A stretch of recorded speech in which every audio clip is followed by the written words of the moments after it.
때문에 이 하나님을 의지해서 우리의 구원이 흔들리지 않는 것이고요.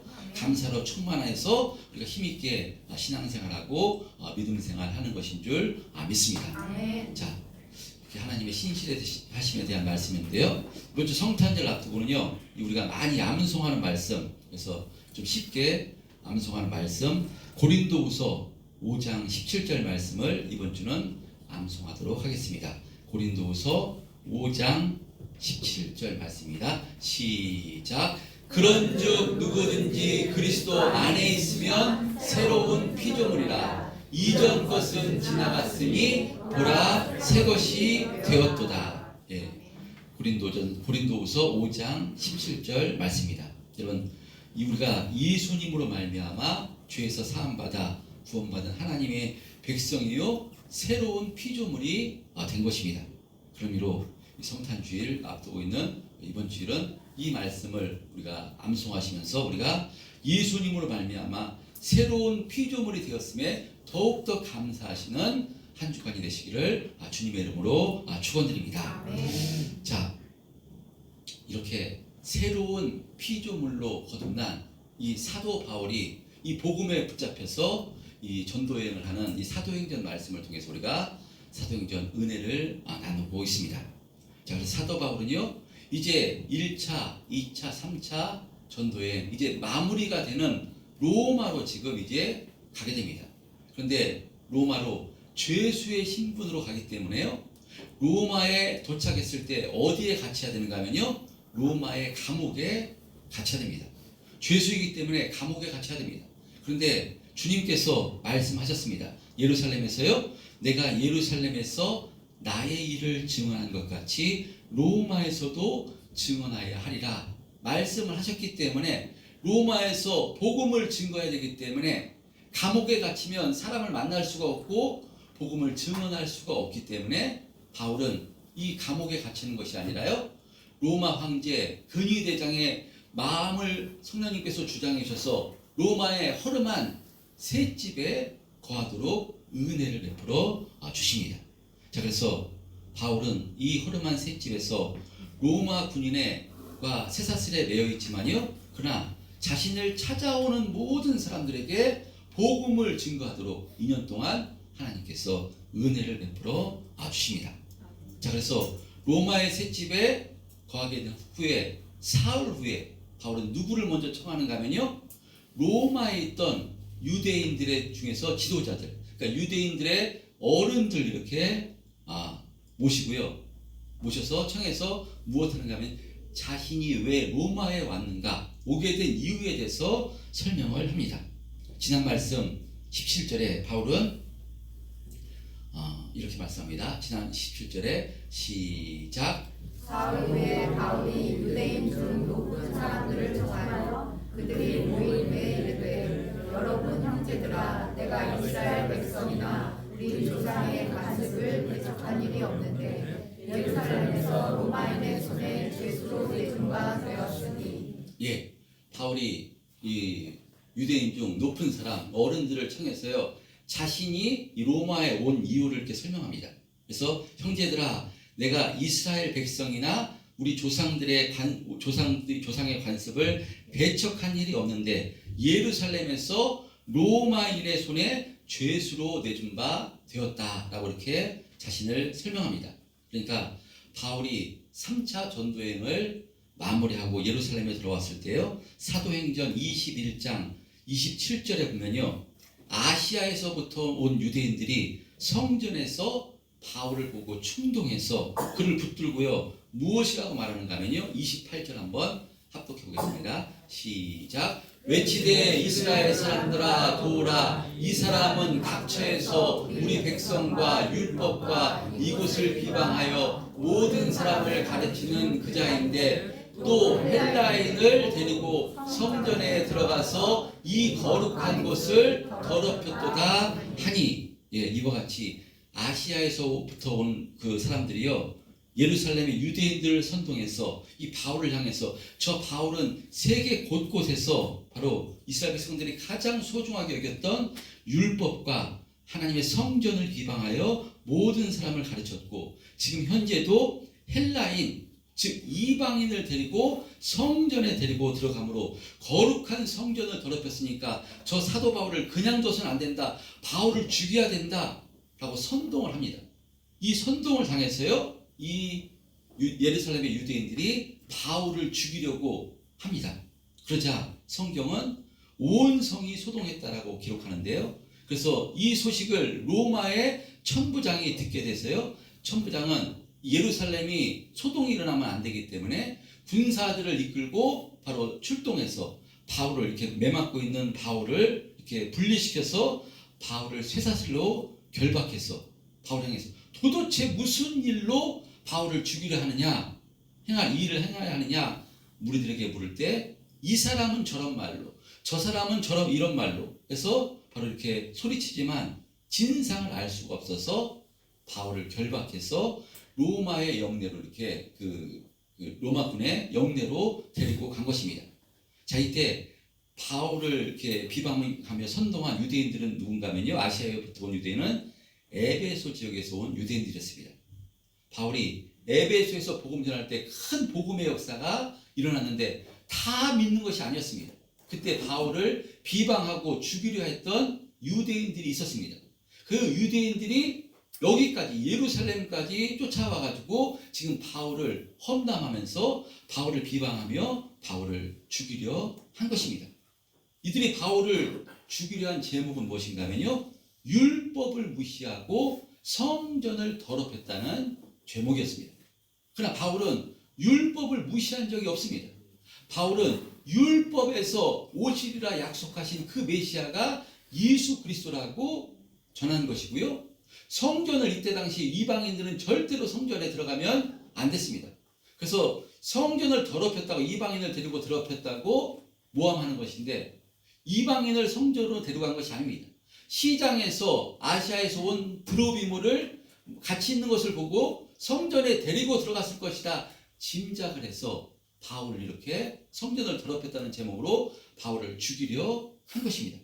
자, 그래서 여기에 선동당한 유대인들은 어떻게 하느냐면요, 로마 군인들에게 붙들린 바울을 로마 질서를 어지럽힌 죄인이라고 사형 선고를 내려줄 것을 요구했지만, 총독 벨릭스는요, 이것이 유대 종교 지도자들이 자신들의 종교적인 문제로 바울을 죽이려는 것을 알고요, 그들의 뜻대로 하는 것이 아니라 바울을 갖춰놓고요, 틈나는 대로 불러서 바울이 돈이 있는 줄 알고 돈을 얻을까 해서 바울을 자꾸 불러낸 것이 벨릭스였습니다. 자, 그러자 시간이 지나 총독이 벨릭스에서 베스트로 바뀌어 바울은요, 아그리빠 왕 앞에까지 서서 신문을 받지만, 오히려 바울은 이 아그리빠 왕에게 뭐라고 얘기하는가 하면요, 복음을 전하면서 내가 결박된 것 외에는 당신들도 나와 같이 되기를 원한다 라고, 나와 같이 예수 믿어 구원받으라, 아그리빠 왕에게까지 전도를 합니다. 그러자 이 아그리빠 왕이요, 이것을 보고 이 사람은 사형이나 결박당할 만한 일을 행한 행위가 없다라는 결론을 내립니다. 그러므로 바울이 로마 황제에게 상소하지 않았다면 예루살렘에서 그냥 죄 없음으로 해방될 수 있었습니다. 그러나 해방이 되면 그때 당시 예루살렘에서 바울을 죽이기 전에는 먹지도 마시지도 않겠다는 40명의 비밀 결사자가 있었기 때문에요, 그 손에 죽었을 것입니다. 그러니까 성령께서는요, 그렇게 하는 것이 아니라 바울을 이제 로마에 가서 복음 전할 수 있도록 바울이 로마 황제에게 상소하게끔 해서 지금 바울이 지금 이 로마에 도착하게 된 것입니다. 그래서 로마에 도착해서 이 로마에 살고 있는 유대인 이 지도자들 어른들을 모시고 지금 자신이 왜 지금 로마에 오게 되었는가 이야기를 하는 것입니다. 왜냐하면 로마에서 복음 전할 때 로마에 있는 유대인들이요, 이미 여러 가지 편지나 소식들 등을 통해서 바울이 이 율법에 대해서 또 이렇게 복음을 전하는 것에 대해서 반대하고 혹시 해할까봐 먼저 유대인 지도자들을 통해서 자신이 왜 로마에 오게 됐는가, 이것을 지금 설명을 하는 것입니다. 자, 그러니까 바울은요, 자신이 이스라엘 백성이나 우리 조상의 관습, 즉 율법을 배척한 일이 없는데 예루살렘에서 로마인의 손에 죄수로 내준 바 되었지만 그러나 로마인이 나를 신문하여 나를 죽일 제목이 없으므로 석방하려 하였으나 그때 유대인들이 반대해서 나는 지금 가이사에게 상소를 한 것이지 내 민족을 고발하는 것이 아니라고 말합니다. 그러면서 바울은요, 자신 지금 쇠사슬에 매인 바 된 것은요, 이스라엘의 소망으로 말미암아 쇠사슬에 매인 바 되었다라고 이렇게 말합니다. 이스라엘의 소망, 지난주에 같이 은혜를 나눴습니다. 이스라엘 백성들은 모두 다 소망을 가지고 있었습니다. 그 소망이 무엇이냐? 바로 율법에 기록된 오시리라 약속하신 메시아가 오시면 이 땅에서 로마의 압제에서 우리를 해방시켜 주시고 정치 경제적으로 모든 것을 회복시켜 주실 것이라는 그 메시아가 오실 것이라는 소망을 다 붙들고 있었습니다. 그래서 그 메시아는 힘과 권능을 가지고 오시는 메시아야만 했습니다. 바울도 이 메시아에 대한 소망을 가지고 있었습니다. 그래서 그 바울도요, 예수 도당들이 그 십자가에서 죽으신 그 예수가 우리가 오시리란 메시아라고 했을 때 말도 되지 않는다고, 어떻게 가장 극악한 죄인이 죽는 십자가에서 죽은 그 예수가 메시아일 수 있느냐고, 저 어떤 이단들이라고, 하나님의 이름을 먹칠하는 것이라고 예수 믿는 사람들을 잡아 잡으려는데 앞장섰던 사람이 바울이었습니다. 근데 그 예수 도당들을 잡으러 가려던 다메섹 도상에서 부활하신 예수님을 만나고 나서 성령을 통해서 바울이 깨닫습니다. 아, 구약 성경을 통해서 오시리라 약속하신 그 메시아가 예수 그리스도구나. 예수 그리스도는, 그 메시아는 우리들의 정치적인 경제적인 문제를 해결해 주시러 이 땅에 오신 메시아가 아니라 우리의 죄를 구원해 주시기 위해서 이 땅에 오셔서 십자가에서 살찌고 피 흘려 주심으로 그 예수님으로 말미암아 예수를 믿으면 구원받게 되는 것이구나. 이것을 확실히 성령을 깨닫고 나서요, 이제 바울은 이 복음에 붙들려서, 성령께 붙들려서 예수님이 메시아라고, 바로 예수 그리스도를 증거하는 바로 그 사역을 감당하고 있는 것입니다. 자, 할렐루야. 자, 그래서 바울은요, 여기에 대해서 바로 이스라엘의 소망으로 말미암아 쇠사슬에 매였다라고 할 때 이 지도자들이 당신이 말하는 그 파에 대해서는 들었는데 박해를 받는 줄 알고 있다. 그러나 우리들은 한번 당신의 말을 들어보고자 한다 했을 때 이들이 바울의 말을 들어보고자 했을 때요, 날짜를 정하고 이제 돌아가게 되는데요, 오늘 본문 23절에 보면 이들이 날짜를 잡고 바로 이 유대 지도자들이 바울에게 오게 되는 것입니다. 23절 한번 합독해 보겠습니다. 23절, 오늘 본문 23절 시작. 그들이 날짜를 정하고 그가 유숙하는 집에 많이 오니 바울이 아침부터 저녁까지 강론하여 하나님의 나라를 증언하고 모세의 율법과 선지자의 말을 가지고 예수에 대하여 권하더라. 예, 바울은 자신이 거하던 셋집에 이제 날짜를 정하고요, 당신의 말을 한번 들어보고자 한다 했을 때 그들이 오게 됩니다. 그래서 유대인 지도자들이 많이 올 때 아침부터 저녁까지 강론하는데요, 무엇을 가지고 강론하는가 하면 하나님의 나라에 대해서 강론하고 구약 성경에 기록된 선지자들이 오시리라고 예언한 그 메시아가 나사렛 예수임을 바로 지금 말씀을 통해서 증거하게 된 것입니다. 여러분, 사도 바울이 어떤 사람입니까? 사도 바울은요, 나는 히브리인 중에 히브리인이라 고백하면서요, 사도행전 22장 3절에 보면요, 바울이 자신에 대해서 소개합니다. 사도행전 22장 3절에 보면요, 바울이 뭐라고 말씀하는가 하면요, 나는 유대인으로서 길리기아 다소에서 났고 이 성에서 자라 가말리엘의 문화에서 우리 조상들의 율법에 엄한 교훈을 받았고 오늘 너의 모든 사람처럼 하나님께 대하여 열심히 있는 자라 라고 이렇게 자신을 소개했습니다. 고백했습니다.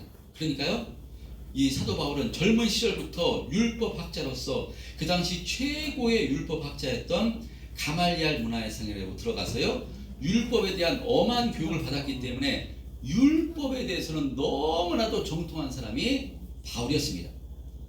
가말리엘 문화생은요, 그냥 되는 것이 아니라 몇 명밖에 뽑지 않습니다. 근데 이 당시 가말리엘 문화생으로 뽑히려면요, 가장 기초가 뭐냐? 성경의 율법, 모세오경을 토시 하나 틀리지 않고 달달달달 외우는 것은 가장 기초였습니다. 그러니까 사도 바울이 가말리엘 문화생이 됐다는 것은요, 어렸을 때부터 이 구약 성경을 달달달달 외웠던 사람이 바로 이 사도 바울이었습니다. 그리고 엄한 교육을 받았기 때문에 율법에 대해서는 누구보다도 정통한 사람이 바울이었습니다. 여러분, 그러니까요, 이 율법에 정통했던 바울이 이 부활하신 예수님을 만나서요, 율법에서 모든 선지자들이 예언한 그 오시리란 메시아가 바로 예수님이시라고, 십자가에 죽으신 예수님이라고 아침부터 저녁까지 이 지도자들에게 말씀을 증거한 것입니다. 할렐루야. 아멘. 아침부터 저녁까지 구약 성경을 통달해서 그 오시리란 메시아가 예수님이라고 증거할 때, 여러분, 그러니까 이 말을 듣고요, 이 최고의 설교자, 또 최고의 진짜 그 복음 전도자 바울이 이 복음을 전한 것입니다. 아침부터 저녁까지.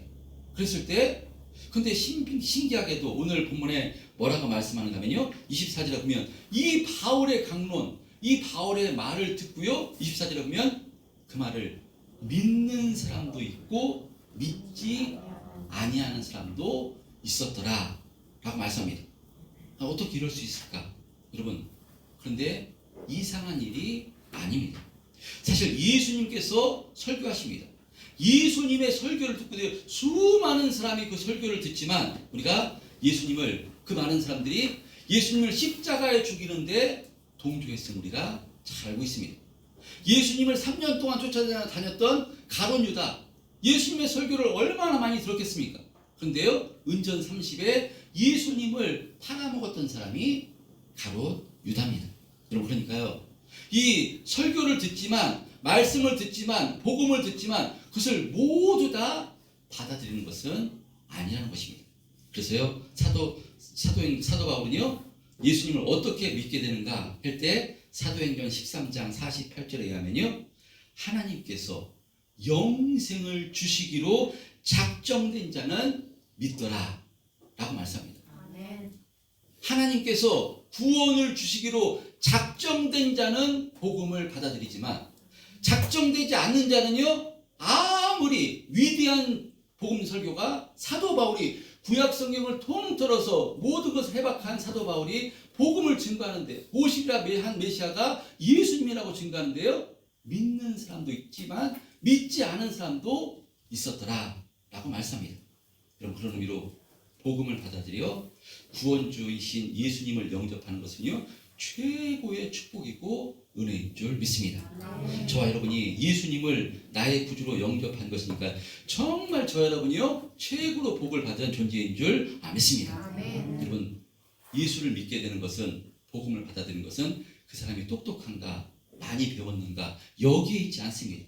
구원은 하나님께서 바로 구원을 주시기로 작정된 자가 그것을 바로 이 복음을 받아들여서 예수를 믿게 되는 것입니다. 아멘. 그래서요, 이 구원의 은혜를 알게 되면요, 내 힘과 내 능력으로 구원받는 것이 아니라 전적인 하나님의 은혜로 구원받게 됨을 우리가 성령을 통해서 알게 되면요, 하나님께 감사의 찬송을 올려드리게 되는 것인 줄 믿습니다. 아멘. 그래서 우리가 찬송가 305장, 잘 아시죠? 나 같은 죄인 한번 하겠습니다.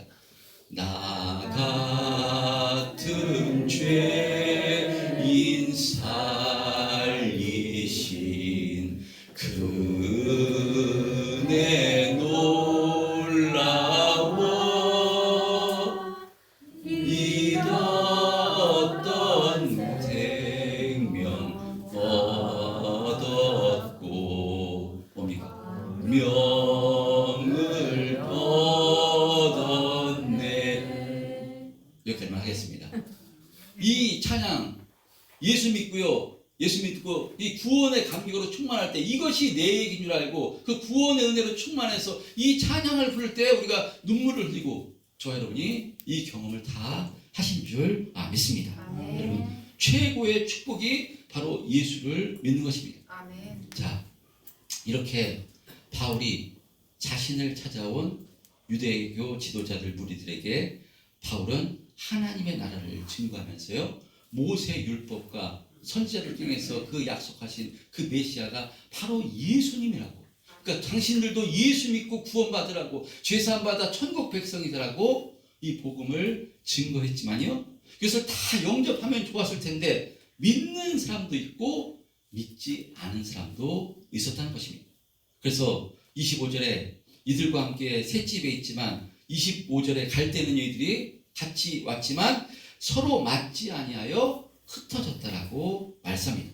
그럴 때 바울이 어떤 말을 하는가 하면요, 25절 중반부에 보면요, 성령이 선지자 이사야를 통해서 너의 조상들에게 하신 말씀이 맞도다 라고 말하면서요, 이사야 말씀을 인용해서 바울이 이야기합니다. 26절에서부터 28절까지 말씀을 다시 한번 합독해 보겠습니다. 시작. 일렀을 때 이 백성에게 가서 말하기를 너희가 듣기는 들어도 도무지 깨닫지 못하며 보기는 보아도 도무지 알지 못하는도다. 이 백성들의 마음이 우둔하여져서 그 귀로는 둔하여 듣고 그 눈은 감았으니 이는 눈으로 보고 귀로 듣고 마음으로 깨달아 돌아오면 내가 고쳐줄까 함이라 하였으니 그런즉 하나님의 이 구원이 이방인에게로 보내진 줄 알라. 그들은 그것을 들으리라 하더라. 이렇게 바울이 말씀하고 있는 것입니다.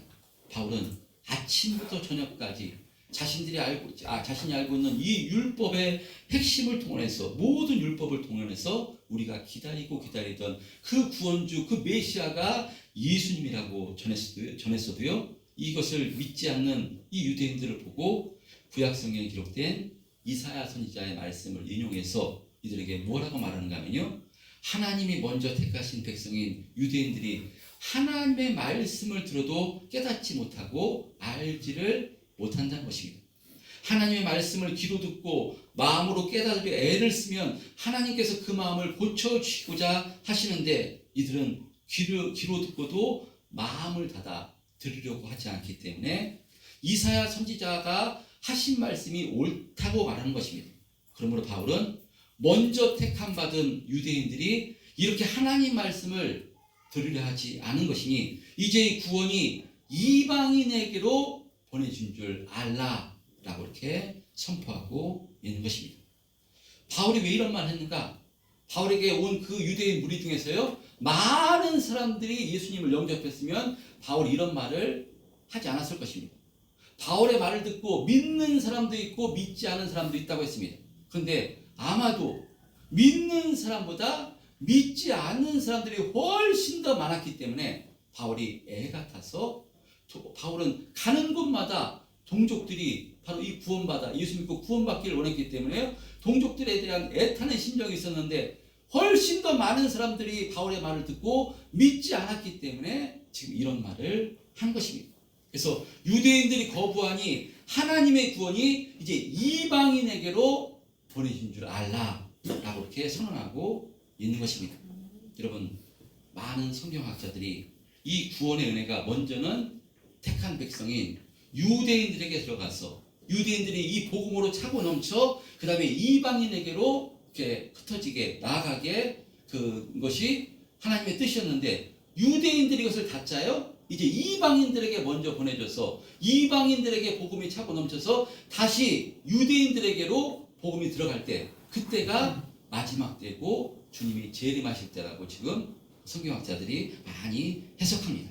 여러분, 오늘 말씀을 통해서 다시 한번 우리가 하나님의 택하심을 받아 복음이신 예수님을 나의 구주로 영접한 것 정말로 감사하시는 저 여러분 되시기를 축복합니다. 아멘. 여러분, 이 복음을 받아들여서요, 예수님을 믿게 되면요, 바로 우리 살아온 인생이 성령의 인도하심 가운데 해석이 되게 됩니다.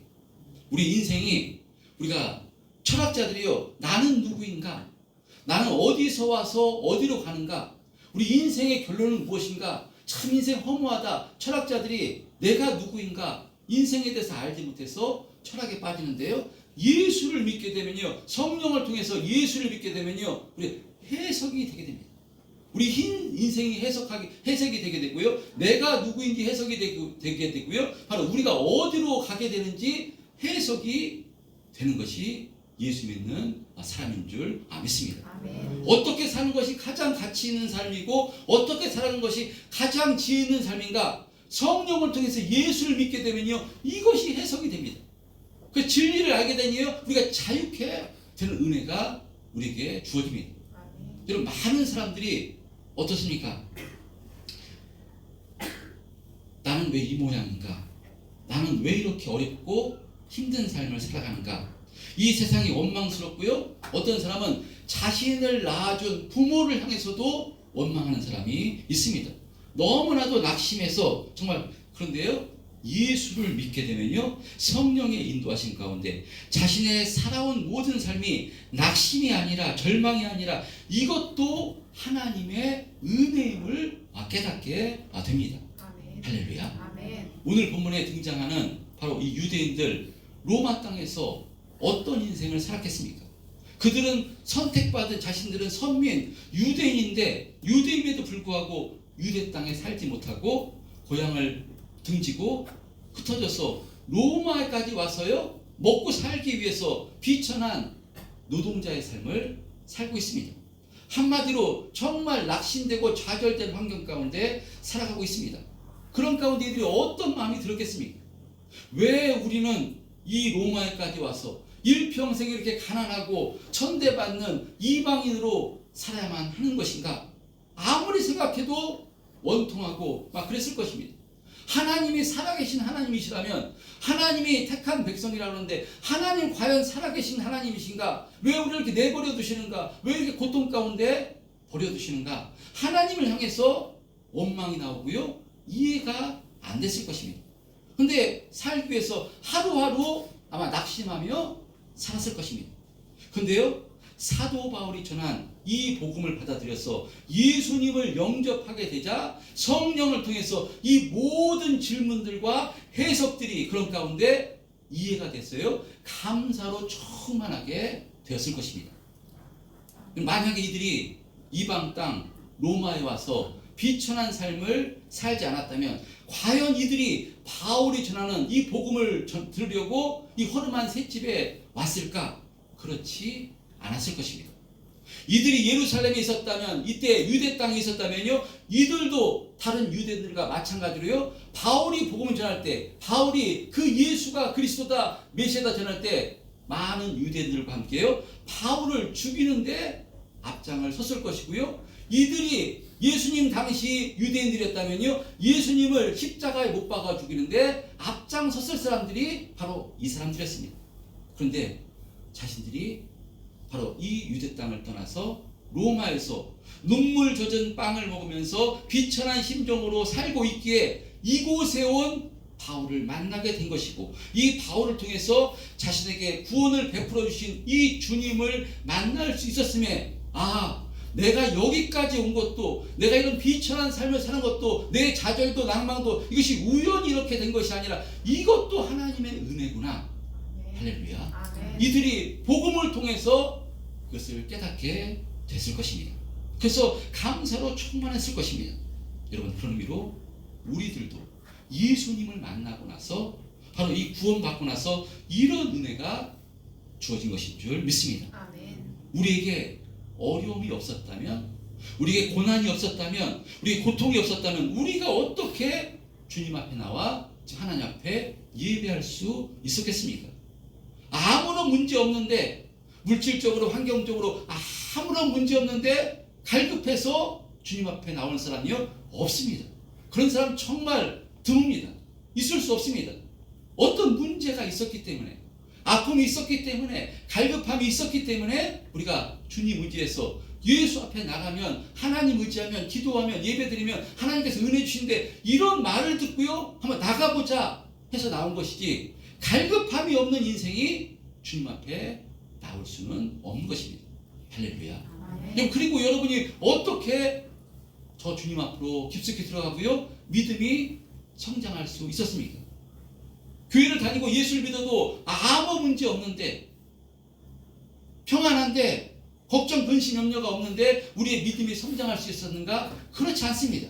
우리의 믿음이 성장할 수 있었던 것은요, 우리에게 아픔이 있었기 때문에 예수를 믿어도 해결되지 않는 문제, 물질의 문제, 환경의 문제, 자녀의 문제, 나를 아프게 하는 사람과의 문제가 있었기 때문에 여러분 더 주님 앞에 의지해서 주님 은혜를 베풀어 달라고, 해결시켜 달라고. 주님밖에 없습니다. 세상엔 소망이 없습니다. 주님 불쌍히 여겨 주옵소서. 주님께 부르짖을 때 주님과 심정을 통함으로 우리 믿음이 또 한 단계 성장하게 된 것인 줄 믿습니다. 아멘. 여러분, 그러니까요, 우리가 구원받은 것도 하나님의 은혜요, 우리 믿음이 성장한 것도요, 전적인 하나님의 인도하심이고 하나님의 은혜인 줄 믿습니다. 아멘. 그래서 이것을 알게 되면요, 이것을 믿음이 성장하고